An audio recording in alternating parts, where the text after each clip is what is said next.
සමාධියෙන්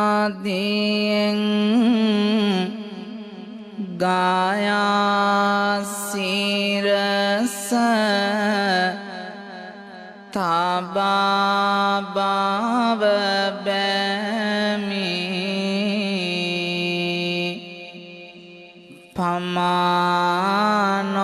පමානොවී දැවෙන සසර ගමන කලනිමි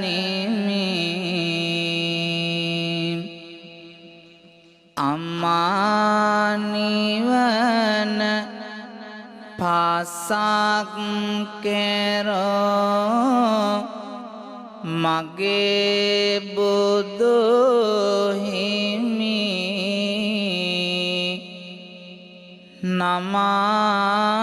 නමාසිරස නමාසිරස මෙසේ වඳිනෙමි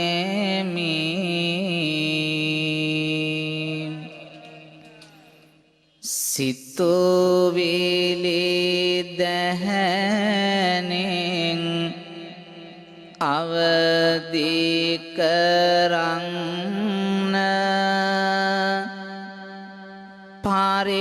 පරිසරයට ඔබේ සුවඳ දැනෙන්න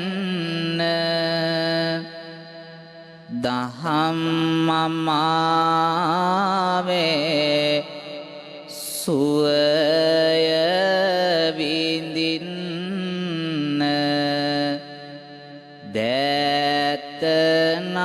දැතනාලලේ බැඳ සාදු කියන්න සමන්තා චක්ඛවාලේසු අත්‍රා ගච්ඡන්තු දේවතා සද්දම්මං මුනි රාජස්ස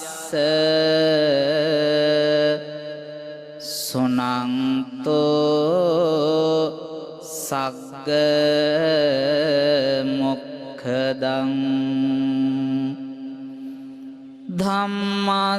ධම්මස්සවන කාලෝ අයං බදන්තා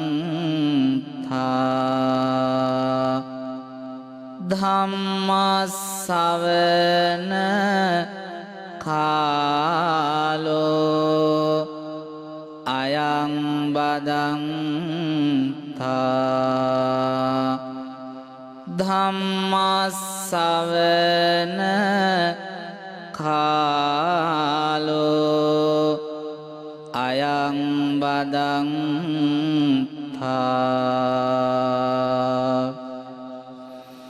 නමෝ තස්ස භගවතෝ අරහතෝ සම්මා සම්බුද්දස්ස නමෝ තස්ස භගවතෝ අරහතෝ සම්මා සම්බුද්දස්ස නමෝ තස්ස භගවතෝ අරහතෝ සම්මා සම්බුද්දස්ස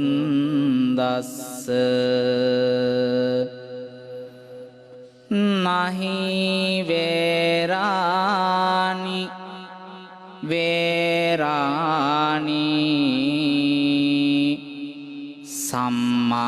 සම්මන්තිද කුදාචනං අවේරේනච සම්මන්ති ඒස ධම්මෝ සනන්තනෝ.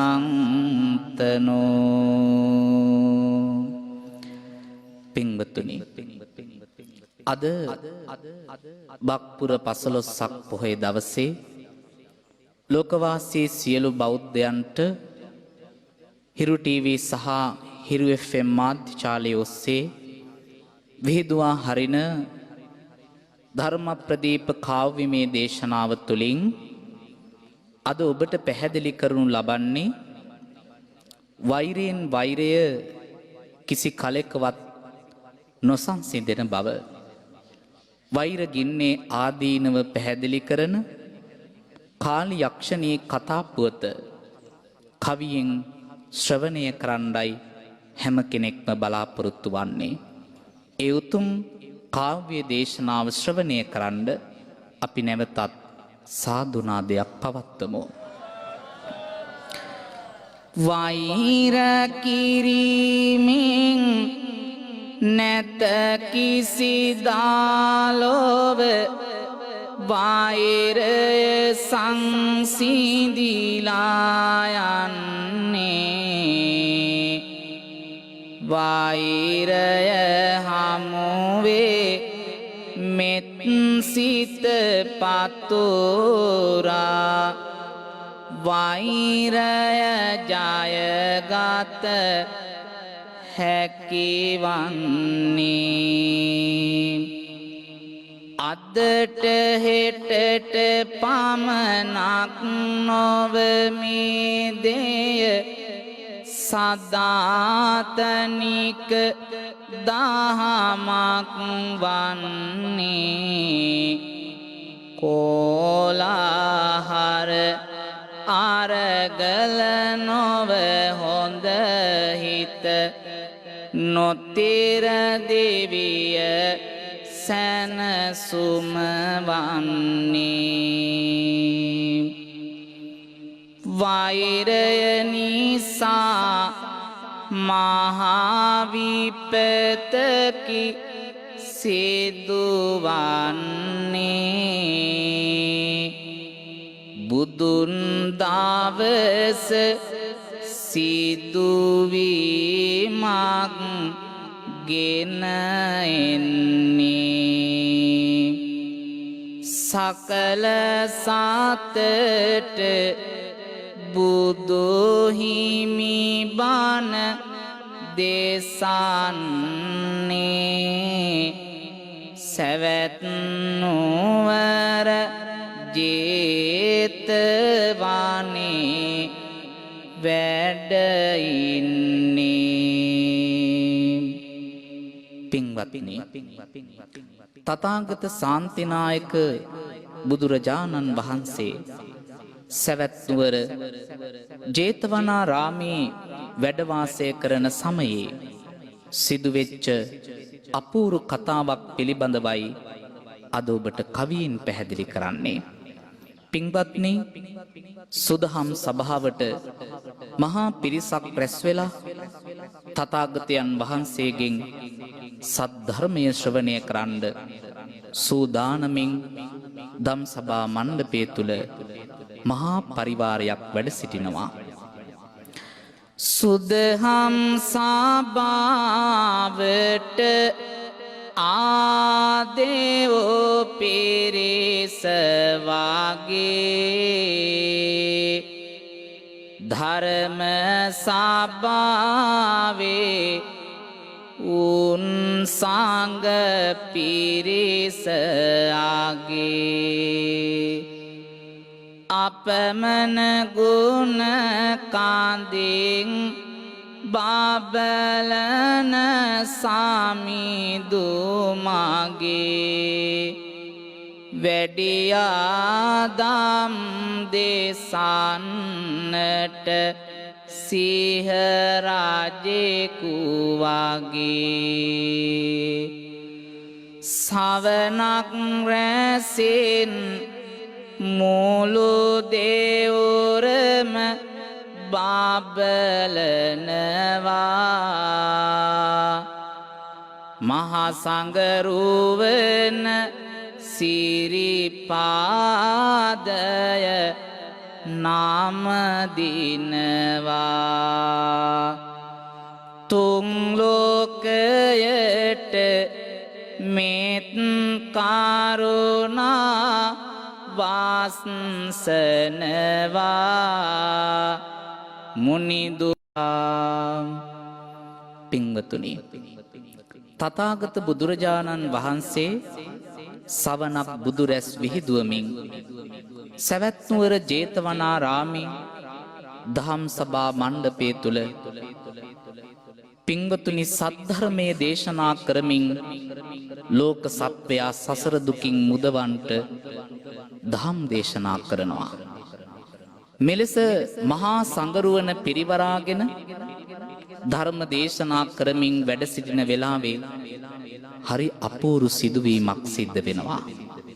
එක පාරටම පින්වතුනි ලෝතුරු නිමාල දම් දේශමින් සිටින විට අමුතුම දෙයක් ඌවාසිත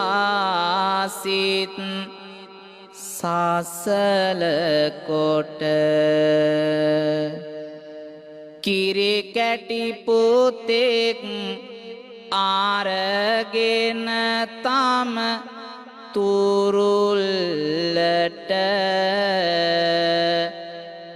හඬමින් මාවක් දිව ආවා විහාරෙට බුදු හිමියන්ගේ කරුණාබර නෙත් කැල්ම යොමු විය හඬන මව් වෙත ඒ විගසින්ම ඇසුවා කරුණු විකසිත කොට මුව පියුම නැගනිය කියනු මැන මේ කලබලයකිම පින්වත්නි හරි අපූර්ව සිදුවීමක් තමයි එදා සිද්ධ වුණේ. බුදුරජාණන් වහන්සේ ධර්මයේ දේශනා කරමින් වැඩ සිටින වෙලාවේ එක්තරා මව් කෙනෙක් පින්වතුනි මෙතනට පුංචි බිලින්දෙකුත් වඩාගෙන දුවගෙන එනවා. ඇය ඇඳගෙන ඉඳියේ දියනාන රෙද්දක් විතරයි. තෙත ඉසකේ බැඳ බැඳ මේ පුංචි බිලින්දක් වඩාගෙන දුවගෙන ආපු මව්තුමිය බුදුරජාණන් වහන්සේ ඉදිරියේ වැඳ වැටිලා ස්වාමීනි භාග්‍යවතුන් වහන්සේ අනේ මට පිහිට වෙන්න මෙලෙස කියා හඬමින් වැළපෙනවා පින්වතුනි. මගේ කාන්තිමත් ශාන්තිනායක බුදුරජාණන් වහන්සේගේ කරුණාබර නෙත් යුග්මය මේ ආදරණීය මෞතුමිය දිහාවට හැරුණා. උන්වහන්සේ විමසනවා නැගණියනි කුමක්ද මේ කලබලය? නුඹට කුමක්ද සිදුවුණු අපරාධය? මෙලෙසට ප්‍රශ්න කරද්දී ඇය පින්වතුනි මෙලෙසට පිළිතුරු දෙනවා. බුදුරජාණන් වහන්සේ අපි මේ අසල පොකුණේ නාමින් උන්නි මගේ පෙර දෙදරුවන් කාදැමුවා වැන්නේ මේ පුතු මරන්නට යකිනිය එළවන්නේ බුදු හිමියනි අනේ මගේ පුතු රැක දෙන්නේ. අනේ බුදුහාමුදුරුවනේ අපි මේ අසලම තිබුණු නාන තොටුපලේ දියනාමිනුයි සිටියේ. මේ පුංචි බිලින්දත් සමග දියනාමින් සිටින වෙලාවේ මීට ඉස්සෙල්ල මගේ කුසෙන් ඉපදිච්ච දරුවෝ දෙන්නෙක් අමුවේ මරාගෙන කාපු යක්ෂණිය අදත් මගේ දරුවාව මරාගෙන කණ්ඩ ඈතින් දුවගෙන එනවා දුටුවා. ස්වාමීනි භාග්‍යවතුන් වහන්සේ මට වෙන පිහිටක් නැහැ. අනේ මගේ මේ දරු පැටියාව බේරලා දෙන්න. පින්වතුනි බුදුරජාණන් වහන්සේ විමසනවා දැන් කොහෙද ඔය යක්ෂණිය? ඇය ඇඟිල්ල දිගු කළා දෙව්රම් විහාරේ දොරටුව දිහාවට. දොරටුවේ රැඳී සිටි යක්ෂණිය දම් සබට පැමිණෙන්න අවසරය ලබන්නේ. මව්වතේ සිටි දරුවා තමාගේ යැයි කියා යක්ෂණිය බොරු කඳුළු සලන්නේ. එක පොතොට මව්වරුන් දෙදෙනෙක්ම දැන් සිටිති. මේ නඩුව විසඳන්න තියෙන්නේ. අප මුනිදු බුදු ඇසින් අතීතයේ බැඳි වෛර දැන වෛරයේ තතු දෙසන්නේ. පින්වතුනි මේ යක්ෂණී ඇවිත් කියනවා බුදුරජාණන් වහන්සේ ඉදිරිපස ස්වාමීනි භාග්‍යවතුන් වහන්සේ මම කියන්නේ මොසාවක්. මේ දරු පැටියා මගේ. මේ දරුවා අයිති මට. දෙන්නාම කියනවා එකම පුතාට අම්මා තමන් කියලා. බුදුරජාණන් වහන්සේ තමන්ගේ නුවණ දැල විහිදුවල බැලුවා මෙහි සත්‍ය කතාව කුමක්ද කියලා. පින්වතුනි ආත්ම 500ක් එපිටට බුදුරජාණන් වහන්සේ මේ දෙන්නා පිළිබඳව විමසුවා. මේක ලෙහෙසි පහසු කටයුත්තක් නෙවෙයි. මහා වෛරයක ඇතිවෙච්ච ප්‍රතිවිපාකයක් හැටියට නුඹ දෙපළ භවයෙන් භවයට දරුවන් මරමරා වෛරයේ පිරිමැස්සුවා. අදත් ඒකමයි කරන්නේ. උන්වහන්සේට මහා සංගරුවන ආරාධනා කළා ඒ අතීත කතාව දේශනා කරන්න කියලා. ආත්ම 500ක කතාවක් අපට මේ සුළු වේලාවක කියන්න නොහැකි වුණත් ඔබට එහි වටිනාම කොටස් ටික මෙලෙසට පැහැදිලි කරන්නයි අපි බලාපොරොත්තු වන්නේ.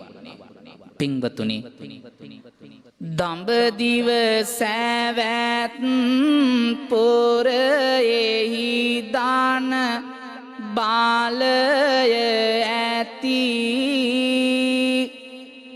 ගුණවත් කාම සමග කුලවත් කාමද ඇති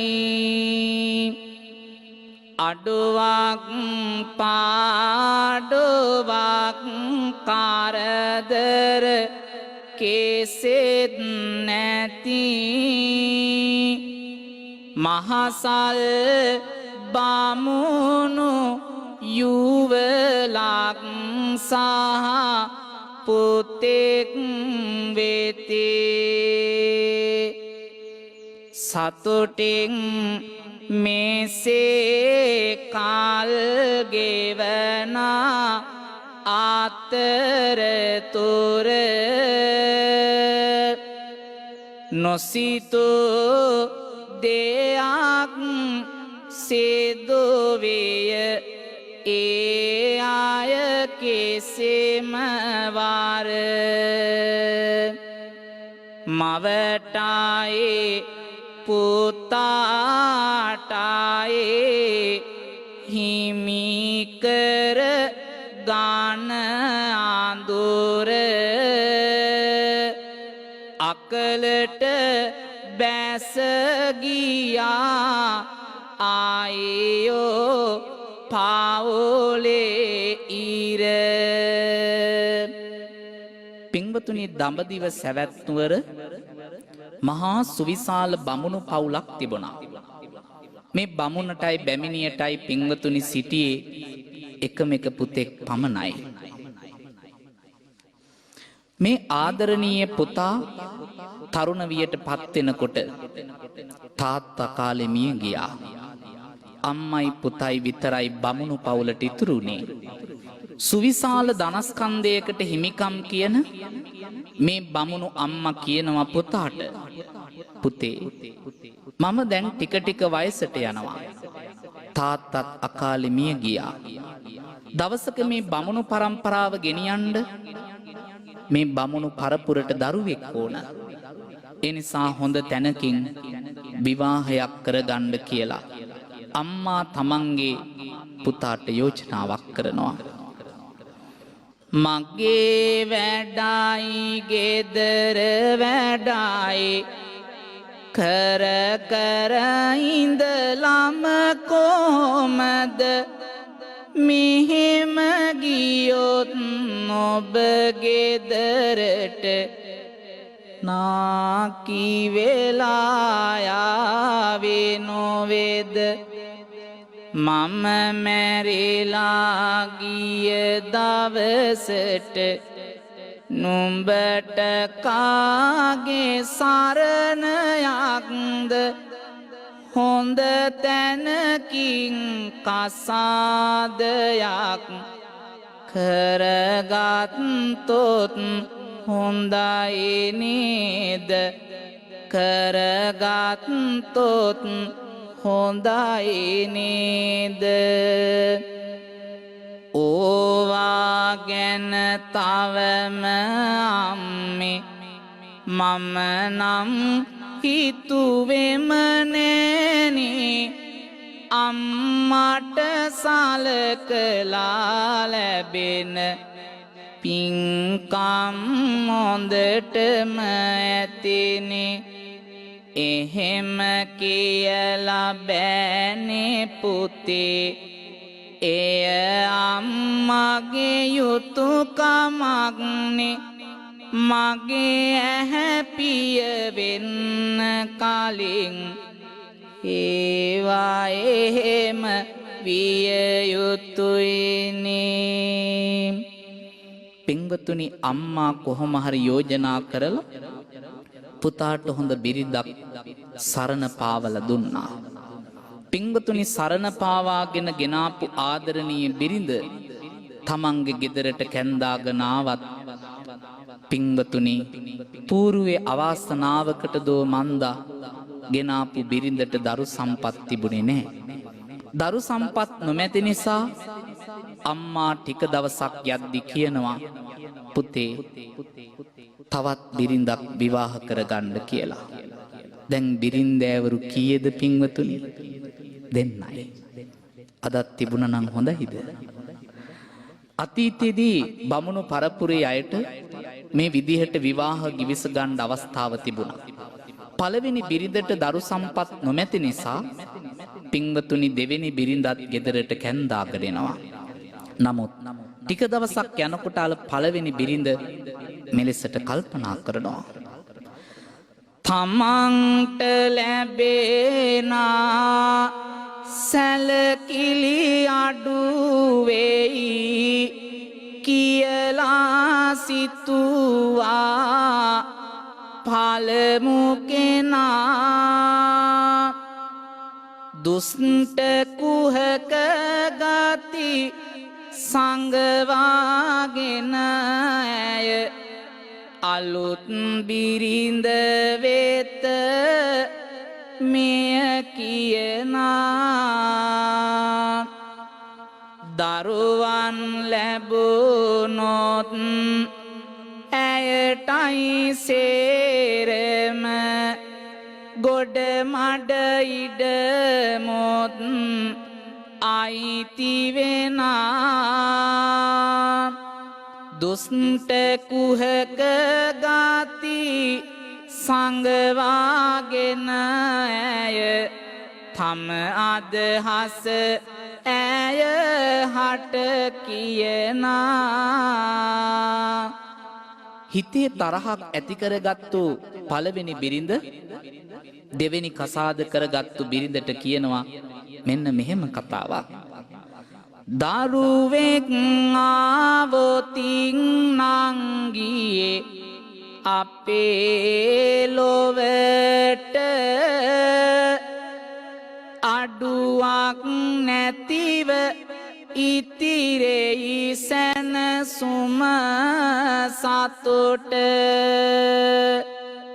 කුසයේ ගැබක් පිලිසිඳි විට කියනු මට කැපවෙමි ඔබට සලකමි මම සෑම විට නංගියේ දරුවෙක් කුසට ආපු ගමන්ම මට ඇවිත් කියන්න ඔබට ඕන කරන හැමදේම මම ගෙනත් දෙන්නම්. නංගිත් හිතුවා අනේ මට කොච්චර වාසනාවන්ත අක්ක කෙනෙක්ද ලැබුණේ.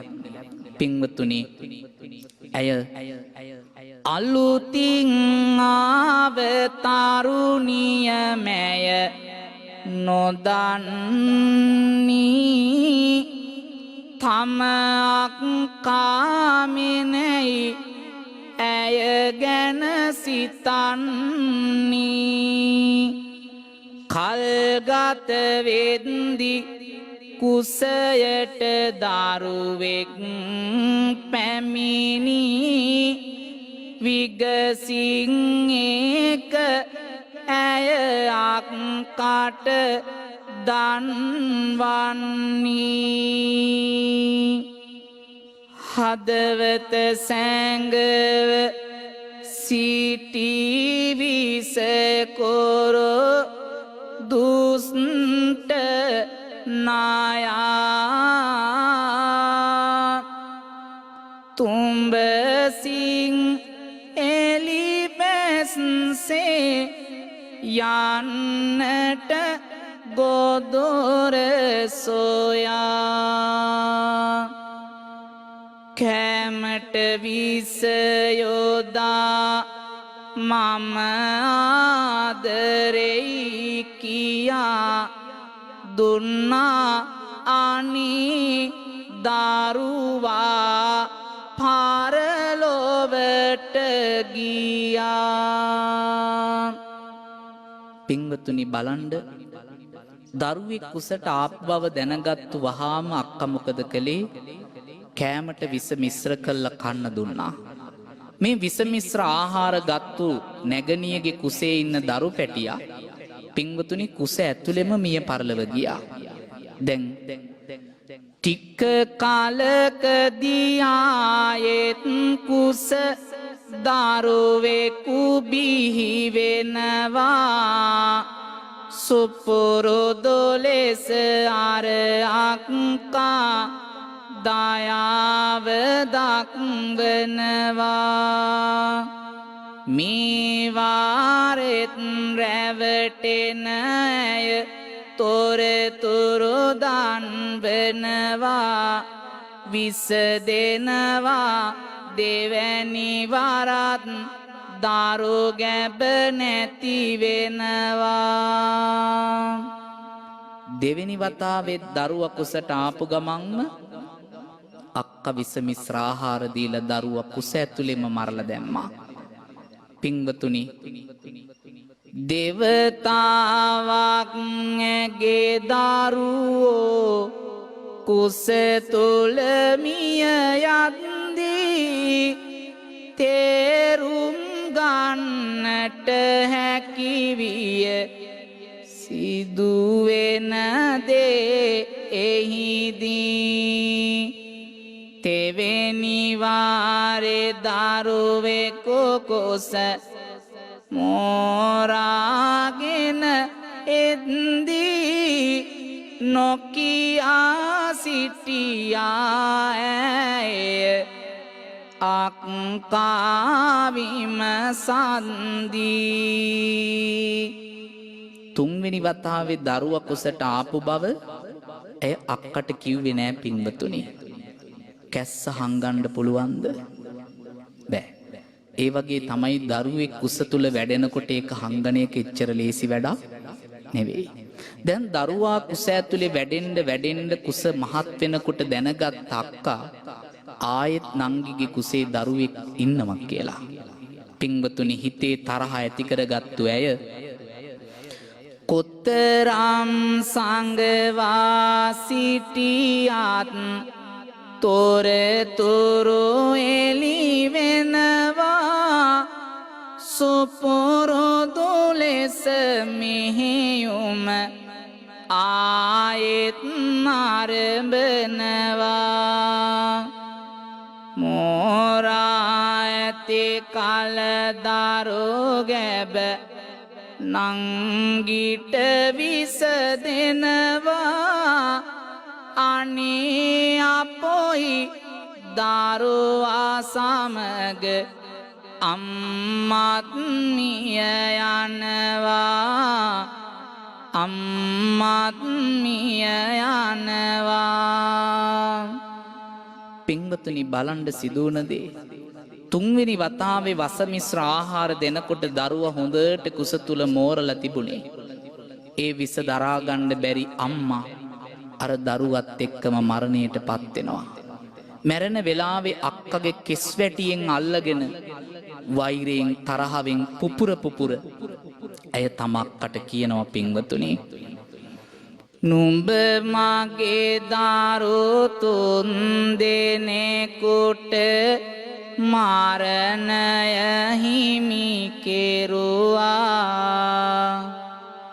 ඒ මදිවට විස දීලා මාවත් නොබ මැරුවා මීළඟ භවයේ නුඹටයි දරුවන්ටයි මරු වෙම්වා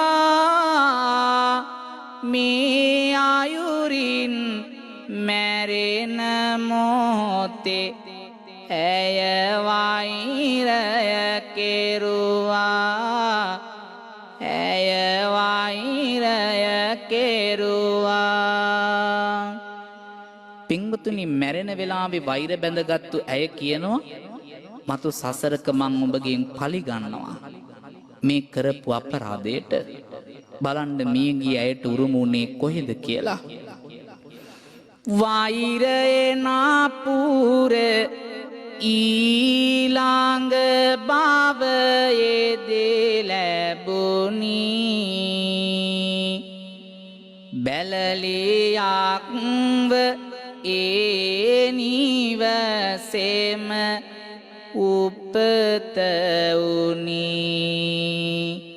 සසරේ කළ පාවට තිරිසන් කම ලැබුණි පාපයේ මහත් සිහි කළ යුතු පින්වතුනි.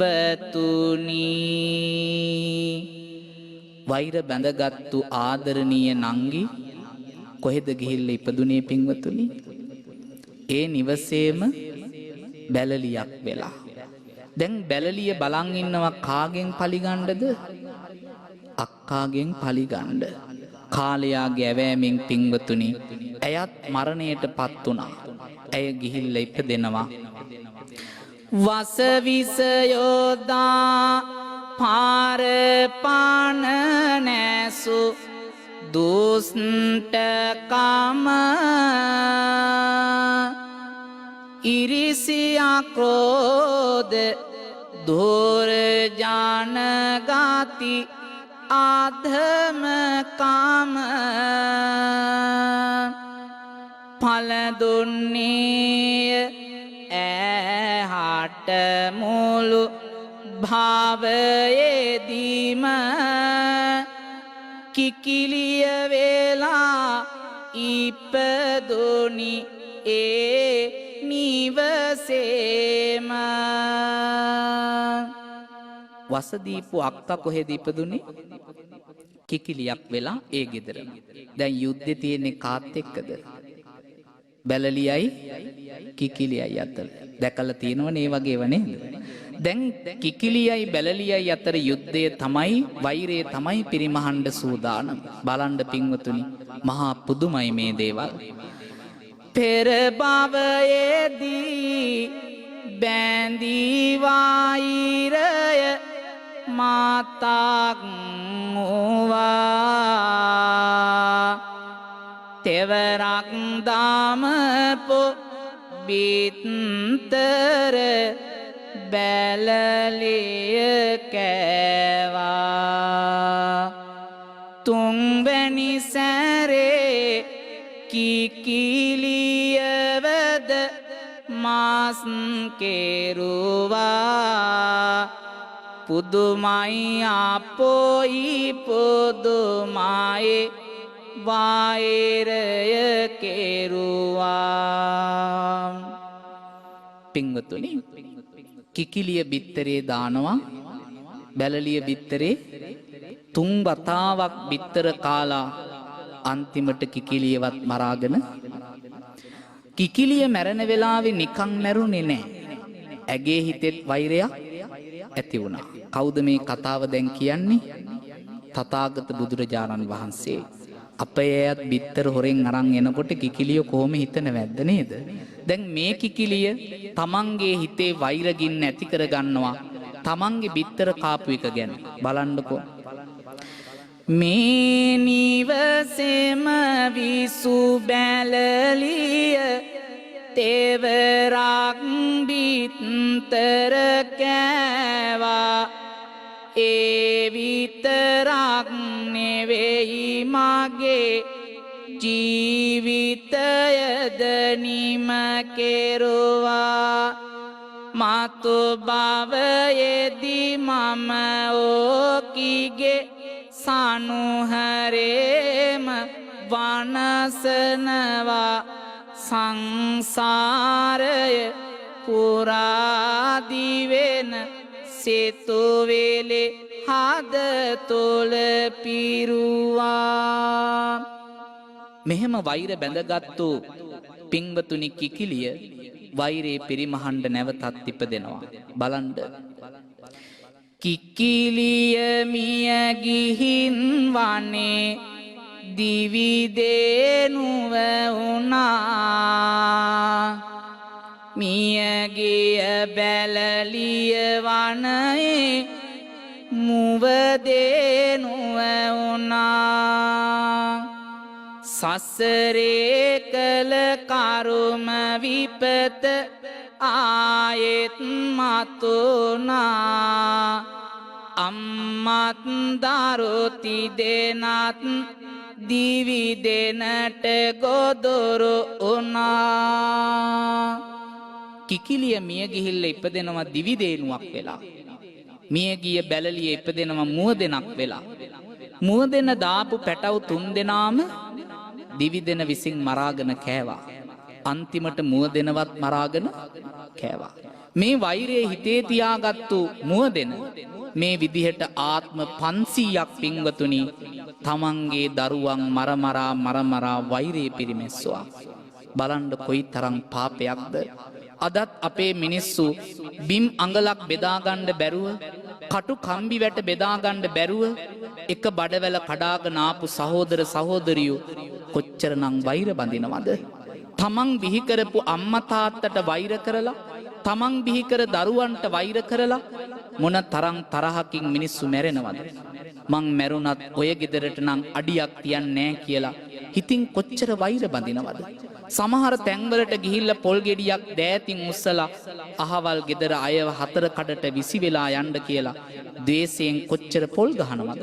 මේ මිනිස්සුන්ගේ තරහ වෛරය මොන තරම් අකුසල කර්මයක්ද කියනවා නම් ආත්ම 500ක් තිස්සේ වෛර බැඳගත්තු මේ දෙපළ අන්තිමට පින්වතුනි පරපුර මිය ගියා තවත් වෛරය රාලෝනා මුව දෙන පාලි ගන්න අපොයි යක්ෂණියක් වුණා දිවි දෙන මිය ගිහින් මිනිස් ලොවේ පහළ වුණා ඇගේ දරුවන් දෙදෙනෙක් යකිනියට ගොදුරු වුණා. දැන් අපි ආයෙත් ආව කොතනටද? වර්තමාන කතාවට. දැන් මේ ඉස්සරහා ඉන්නේ එහෙනම් යක්ෂණියයි අම්මයි. මේ යක්ෂණිය දැන් දරුවෝ දෙන්නෙක් කාලා ඉවරයි. තව කීයද කන්න තියෙන්නේ? එක දරුවා කණ්ඩ හදනකොට තමයි මේ අම්මා දෙවුරන් විහාරයට දුවගෙන ආවේ. පින්වතුනි බුදුහාමුදුරුවෝ දේශනා කරනවා පේනව නේද ආත්ම ගානක් ඔබේ දරුවන්ව මරාගෙන වෛර කරපු හැටි. දැන්වත් මේ වෛරය නිමා කරන්න කියලා තථාගත බුදුරජාණන් වහන්සේ හරිම ලස්සන දහම් කරුණක් දේශනා කළා. පින්වතුනි නහි වේරේන වේරාණී සම්මන්තිද කුදාචනං අවේරේනච සම්මන්ති ඒස ධම්මෝ සනන්තනෝ. වෛරෙන් වෛරයේ කිසිදාකවත් සංසිඳෙන්නේ නැහැ. අවෛරෙන් හෙවත් මෛත්‍රියෙන්මයි වෛරය සංසිඳවන්න පුළුවන්. මේ කාරණාව දේශනා කරපු වෙලාවේ වලාකුලක් දෙබෑ කරලා පුන්සඳ පෑවුවා වගේ මේ දෙන්න බුදුරජාණන් වහන්සේ දෙපා මුල වැඳ වැටිලා සමාව ගත්තා. අන්තිමට අර දරුවාව සුරතල් කරන්න ඉල්ලනවා යක්ෂණිය. බුදුහාමුදුරන්ගේ අවවාදෙන් යක්ෂණියට දරුවව ලැබුණා. පින්වතුනි අම්මා කෙනෙක් වගේ දරු සුරතල් බලපු මේ දෙන්නගේ වෛරගින්න එතනින් නිමාවටපත් වුණා.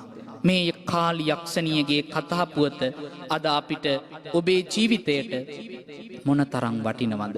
එනිසා වෛරයෙන් වෛරයේ කිසිදාක නොසන්සිදෙන බව තේරුම් අරගෙන මේ උතුම් බක්පුර 15ක් පොයේ දවසේ ඔබේ ජීවිත සුවඳවත් කරන්න මේ උතුම් බණ කතාව ඔබ හැම දෙනාට ආශිර්වාදයක් වේවා කියලා අපි ප්‍රාර්ථනා කරනවා. ඒ වගේම මේ මහා පිංකම සිද්ධ කරන්නට හිරු ටීවී මාධ්‍ය ජාලය විශේෂයෙන්ම ආසියානු මාධ්‍ය ජාලයේ ගරු සභාපති රේනෝද සිල්වා මැතිතුමාණන් ප්‍රධාන සියලුම හිරු කාර්ය මණ්ඩලයටත් ඒ වගේම හිරු ටීවී සහ හිරු FM ඔස්සේ ලෝක පුරාවටම මේ දහම් දෙසුම ශ්‍රවණය කරන්න බලන්ට අවකාශය සලසා දුන් හැම දෙනාටත් පිටිමන පුරාණ විහාරස්ථානයේ ගෞරවනීය විහාරාධිපති නායක හාමුදුරුවන්ටත් මේ උතුම් දහම් කරුණ ලෝකෙට දේශනා කරන්න මාව බිහි කරපු මගේ පින් ඇති අම්මා තාත්තා ඒ වගේම මේ සසුන් කෙතට මාව දායාද කරමින් ප්‍රෞಢා භූමියට උපසම්පදා භූමියට පත් කළ කෝට්ටේ ශ්‍රී කල්යාණි සමග්‍රී ධර්ම මහා සංඝ සභාවේ වත්තපටිපාදක දුරන්දර රුක්මලේ ධම්මකිත්‍යාභිධාන නායක ස්වාමීන්ද්‍රයන්න් වහන්සේටත් පින්වත් ඔබ හැම දෙනාටත් උතුම් චතුරාර්ය සත්‍ය ධර්මය අවබෝධ කොට නිවන් අවබෝධ කරන්න මේ දහම් කරුණ ඔබේ ජීවිතයට ආශිර්වාදයක්ම වේවා. සාදු සාදු සාදු.